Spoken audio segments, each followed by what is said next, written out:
You're watching Local 5 News. Good evening and thank you for joining us. We start tonight with the massive bill President Biden signed into law just hours ago, the Inflation Reduction Act. But how will this $740 billion piece of legislation actually impact you? Local 5's Mary Sugden spoke with an expert to find out. Stephanie, this law contains spending to tackle issues related to healthcare, climate change, and tax reform. But will this reduce inflation, and if so, when?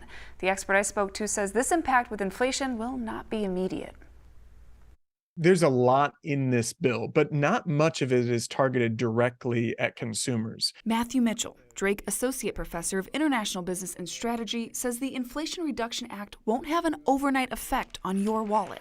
That spending from the U.S. government is going to take time to have an impact. Mitchell adds there is some funding in there for rural development, something that could eventually be a plus for Iowans. There is some funding in there for funding rural developments, farmers. So there is potentially a play that it could reduce the price of soybeans and corn, which would reduce sort of the input costs for a lot of the goods that we consume. And that would, go towards reducing inflation. But we're just not going to see that right away. So what does combat inflation better?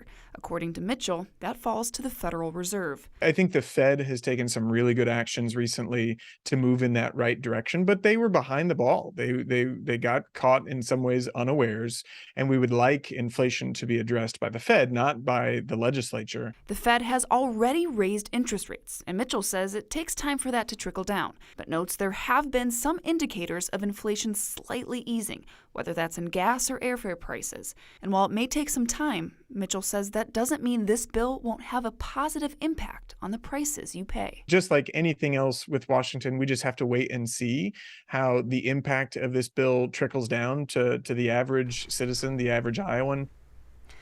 And the bill also has a number of incentives for people turning to greener energy. And when it comes to healthcare, certain people can expect capped pharmacy and insulin prices. And you may get your tax refund sooner because of this bill. It works to shorten the window from when you file to when you get your money. Mary Sugden, Local 5 News, we are Iowa.